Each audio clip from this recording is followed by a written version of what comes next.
What's up, everybody? Welcome to today's episode of the I Am a Comeback podcast. I'm your host, Mark Jennison, with Kendra Jennison, who's way cooler than me, loves it. Best compliment you could give to your wife if she likes it is to be called cool. I don't know why, but that's your favorite. I just feel like it really embodies everything. Tell me why, Rick. That's not the topic today. The topic is going to be about how. It's going to be how, right? We talk about recently. We just did an event coming off the event last weekend or Friday. And we talked about what we do and why we do it, but the how is the piece that the people are missing. Yeah, we talked about transformation and how we went from where we were to where we are now. Everybody, well, not everybody, but more than enough people were, how did you do it? How did you do it? I hear what you guys are saying, but how?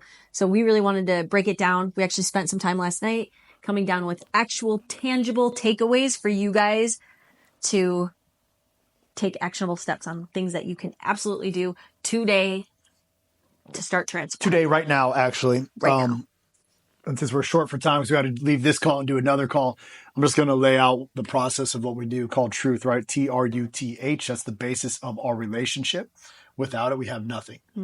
In our program, we call it Stop Fucking Lying. But when it comes to our relationship, we have a world of truth, right? So truth stands for transform, recreate, unite, trust, and honor to create the truth. Those are the 5 pillars that we talk about. We talked about transformation a little bit on our previous, not this call, but a different call. But we did an event this weekend, like you were just saying, and there's 4 things we found in the how, right? I'll say them, and we can talk about how we did them. Number 1, a vision. Yep. Right? Yep. Creating and casting a vision. A 12-month vision specifically is what we create. Yep. Here's where I am. Here's where I want to go. Yep. Okay. What can we do in these next 12 months? These are our goals. This is how we want things to go. It really sets like a standard and a basis for, all right, now we know what we want. Let's go get it. What is that? Now the next part. Number 2, mindset. Yes. Right. Creating a whole new mindset, killing the version of yourself that you are, the way you think, all the stories. We'll talk about that. Number 3, environment.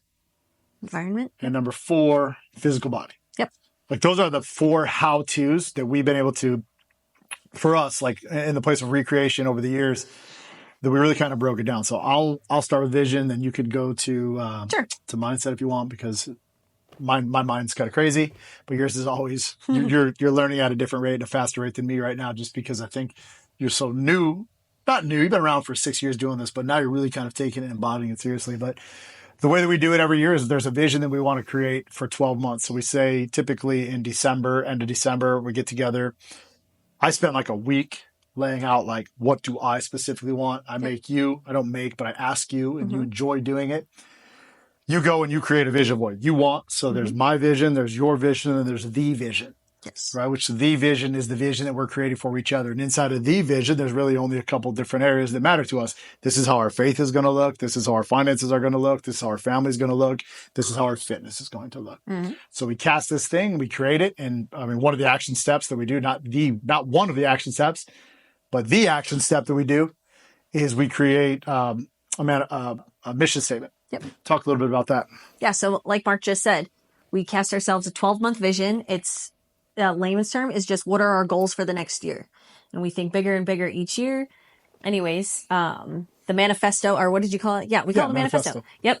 Every year, Mark asks me, "Hey, what are your goals? What's going to be? What do you want to achieve this next year?" I write down on my own separate piece of paper. Mark does the exact same thing. I bring my goals to my husband. Boom, I give them to him, and he puts both of them together, and we create this manifesto of exactly what we're going to do for the entire year. So this topic, this podcast can be very just like tactical stuff. So it's real simple. If you're a man, you should write down your goals. If you're in my program, I know a lot of you guys listen to this, you already know the comeback goal setting framework. Look, I don't care how you write them down or which format you use, because she doesn't use the same one as I do, but she actually just writes down her goals. And it's as simple as listing them down, picking the areas that matter to you. And I think what's important for this is, for me, I'm always trying to pursue massive levels of life. Right? Like it just doesn't make sense for me to be average. I absolutely can't handle average. I hate being average. I don't want to be average in any area of my life. So I want to pursue and fine tune and create and be something that basically most people told me I could never be. Right? Not for them, but for me. But for you guys out there, man or woman, I think the first step is literally getting into the habit, the routine of writing down your goals every day, creating this vision. Because if it can't happen on a piece of paper, it can't happen in real life. If you want to allow yourself the ability to dream on a piece of paper, you want to allow yourself the ability to dream and to see something, create an emotional attachment to what it is you want. You can see this thing for yourself. You can see your family living in that new house. You can see your family going on that vacation. You can see your wife, walking down the aisle when you're getting married to her. For some of you guys that are new, like just the way that she looks and the dress that she has on and the sequins and her hair and all this. I can see you right now when I'm doing that. But the point is, you've got to create it somewhere so that you could actually see it, and then it's got to become part of it. But too many people just think that they could skip that step. Yeah. Right. Like, well, I don't need it because I think that if I just keep working, I've hit my goals. I've got some stuff. We actually had a kid here who we interviewed for a job, Adam, and he came in during the event last week, and he's like, I asked him, what does he want? And he came back today, like, well, I don't really know what I want. Yeah. Well, you got to get some clarity on that. Right. But it's interesting because he thought he knew what he wanted before he came in a room, watched what we were doing for a little bit. I spent 15 minutes talking to him, and he's like, well, I don't really know what I want. Turns out I can actually have whatever I want. I said, yeah, bro, you can give yourself permission. Right. So inside of the vision, if you don't have a vision, right, like you have no sight. Yep. You have no North Star. You have no path. It's just going to wander around. It can be a wandering generality. I can't think of the Helen Keller quote right now. Something to the degree of the biggest travesty is a man with vision and no sight, or with sight and no vision, or something like that. I might have messed that up, but it's a pretty good quote. So the second thing, mindset. Yep. This one was huge for me in creating and developing an entire new mindset. And so one, I didn't know what I didn't know.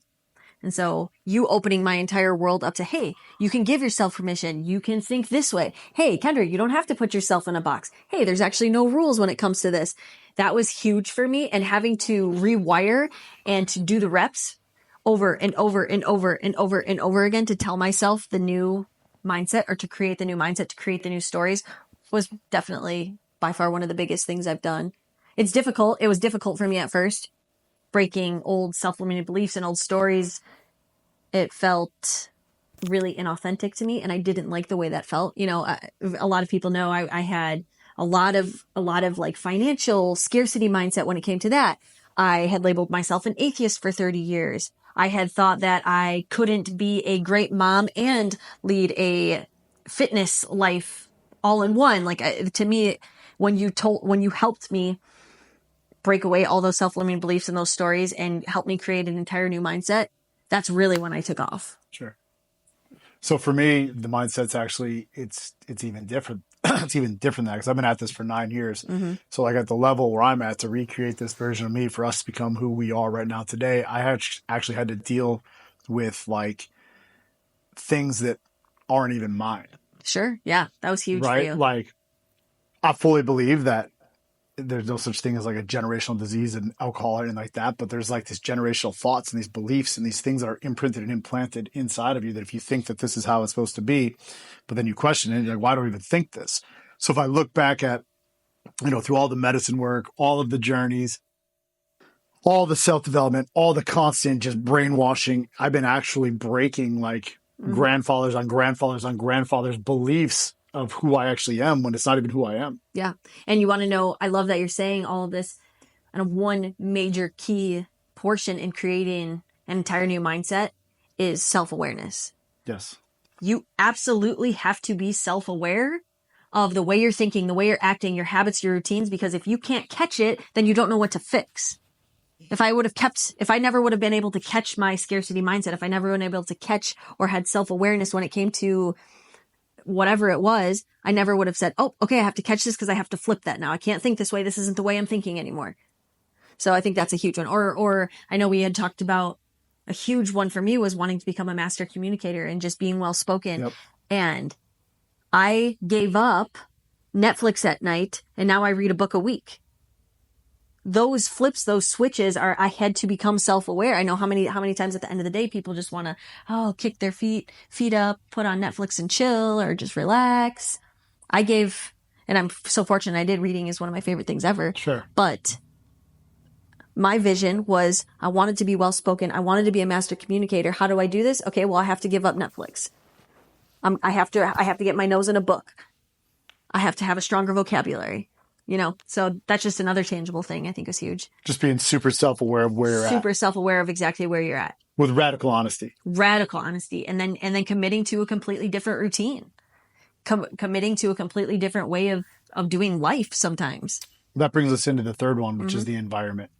This one was a big game changer for us. For us, it's the environment, to the point of like we were searching and seeking for a new castle, right? We knew we got to a certain level in our life and it felt good, but it also felt like it was easy.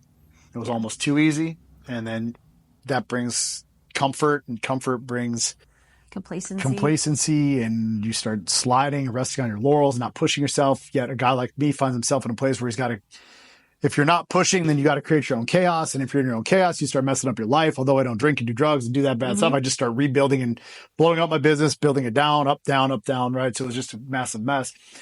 But the environment came from, like, we made an energetic physical move. Not only did we make an energetic shift. We did a couple of them, actually. Yes. We made an energetic shift out of our current home, or the farm that we had, knowing that we needed something greater. We needed something bigger. So we worked our butts off to be able to pursue a greater, bigger castle for us to give us that energetic shift. Yep. Our new office was another massive shift that we knew that we needed to make. And so quite literally changing your environment.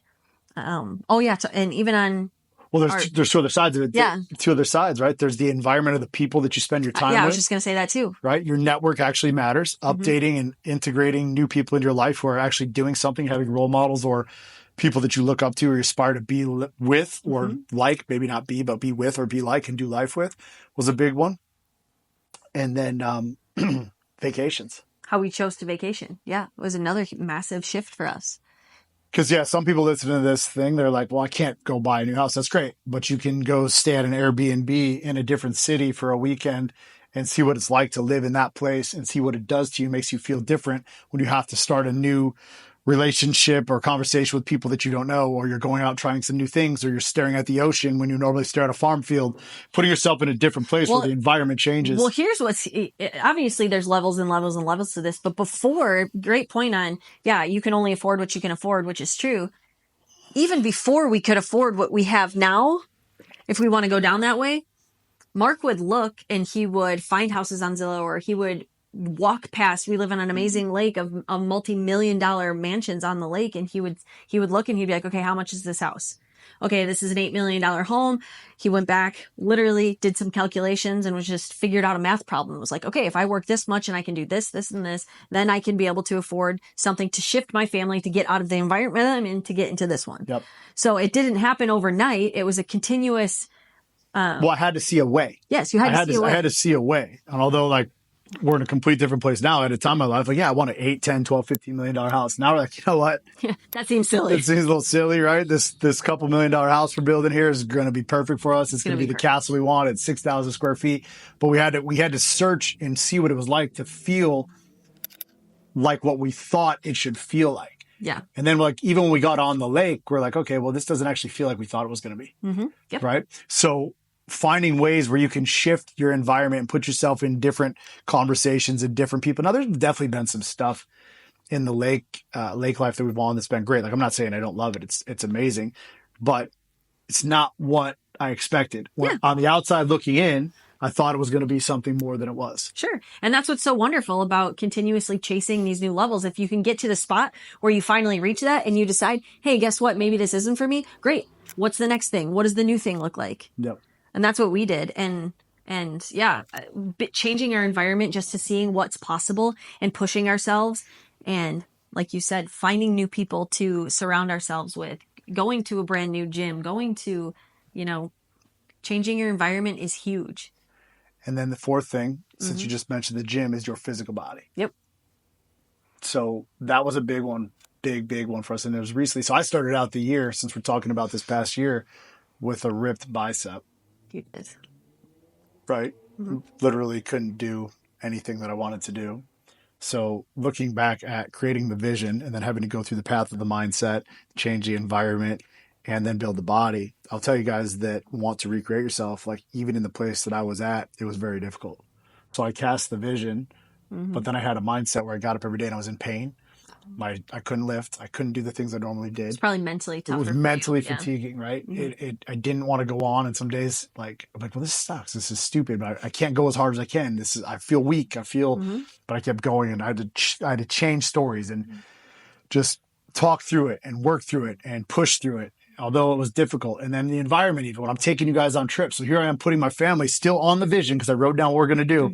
I'm taking you guys to Costa Rica. I stay at an oceanfront house with everybody, and guess who can't participate? Yeah, you can't. Me, right? So then it's mentally taxing on it. I'm not here to sound like a bitch because like my whole life is amazing. But my point is you have to want that vision. Yeah. So the work to recreate yourself is always in the hard moments, those pockets where you don't want to do it.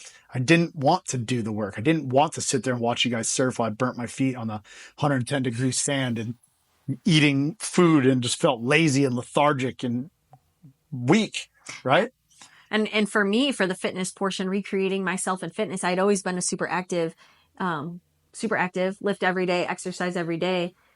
It wasn't until I was so lovingly called out that I could be doing more, I could be pushing harder. And the next level for me, it requires a lot of sacrifice. It requires a lot of tracking. It requires a lot of pushing myself harder than I ever have been, but your physical body and your physical fitness and your health needs to be a top priority. If you don't have that, you don't have anything. You don't. And people respect you differently when your body reflects a physique that people know that you worked your ass off. Absolutely. Like I just put a picture out with my shirt off just yesterday. And bros love it. Lots of just dudes liking my picture, which is amazing. Not one girl, which is great, except for you. I don't know if you like it. Yeah, you did. You posted about it. But put a picture of my shirt off, and I'm not joking. Like 70 dudes text me. But I'm not joking. But really, your physical fitness, or whatever you're at in your fitness journey, you can be doing better, and you need to pursue that next level. Even where we're at right now. That's where we're at right now. We're in the pursuit. We're in the pursuit of it right now, and that's what people need to understand. Yes. It's in the pursuit. You can, and let me say, don't do what I did. Don't get to a spot. I'm proud of myself for this because I love my body. I love the fact that I have always had a really beautiful relationship with my body, whether I'm 10 pounds heavier, or not. I always loved my body. But what I did was I sold myself on the story that, oh, my body is good enough. Oh, this looks good enough. Hey, Kendra, I was like telling these little fibs inside of my head. You go to the gym, you put in the work, knowing that I could be giving more, doing more, pursuing more. And here's a caveat, because now with the new journey that I'm at right now, I've never looked better. I've never felt better. My energy is higher. And I love the way it's reflecting on me. And so if I wouldn't have sold myself on that comfortability so long ago, who knows how much further I would be.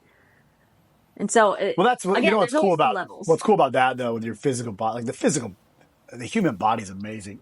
So it doesn't matter where you're at. Like I know we entered that fourth, and I think that's just because of the way that my year worked out. And that's since I'm the leader, that's kind of how it's worked for us.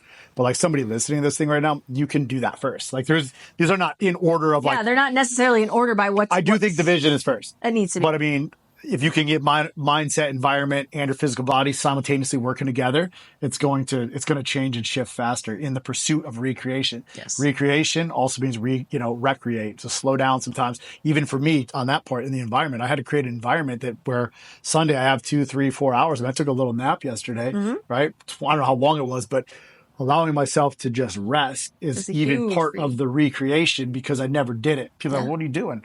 You do sleep? Well, yeah, man, actually, I do need a little bit of sleep. For me to run the way that I'm going to run, I actually need a little bit of sleep, right? Obviously. And I'm getting a little bit older now, and I'm slowing down a little bit now. It's actually not even true. I'm fucking more energetic now than I've ever been. So let's wrap this thing up because we got to go do this same call over in about 9 minutes. Number one, because I want to give tactical stuff. 12-month vision. 12-month vision. Goals. Get very specific on what's important to you right now in your life. What would you like to achieve? What does that look like? Where do you want 12 months? Yourself, your husband, put them together. Say, this is what we are going to do, and we're going to help each other complete it. Number two, mindset. Mindset. Wherever your mindset is at, whatever you catch yourself, self-awareness is probably the biggest thing in this. How do you catch yourself thinking in times of whatever? And continuously going, listening to podcasts, finding books that motivate you, finding other people that inspire you. Yep. I think to put it in simple terms, determine the mindset needed at this level to go to the next. Yes, perfect. Right? Like, what do I need to switch here? Number three is the environment. You need to be switching up your environment. You need to be placing yourself around people, places, things, books that are of a higher caliber. So that way you can see what's possible. And number 4, get in shape. Get in shape. Easy peasy. Fitness, get in shape. You need to take care of your body and your physical health. Otherwise, you have nothing. Yeah. Mm-hmm. So that was about as tactical as we could get when we did this call or we did this event the other day. And people are like, well, I don't know. I don't know where to go with all this information. But we just told you. Now go do it. So what you do from here is completely up to you. The greatest gift, the greatest power, you possess the ability to choose. You can choose to walk in power in yourself and find out how to win for yourself, or you can choose to sit in a place of complacency, because the real reason when people say, I don't know what to do, is they're unwilling to make the shift and to listen. A lot of people will say, right, how did you do what you did? And the question is, are you asking, or do you really want to do it? Like, are you just asking, or do you really want to do it? Mm-hmm. If you're really somebody who wants to do it, we just laid out 4 things that you can do right now today. And inside of these, you create your own vertical and your own environment for absolute domination and recreating a life of your dreams. So see you next week. We're out.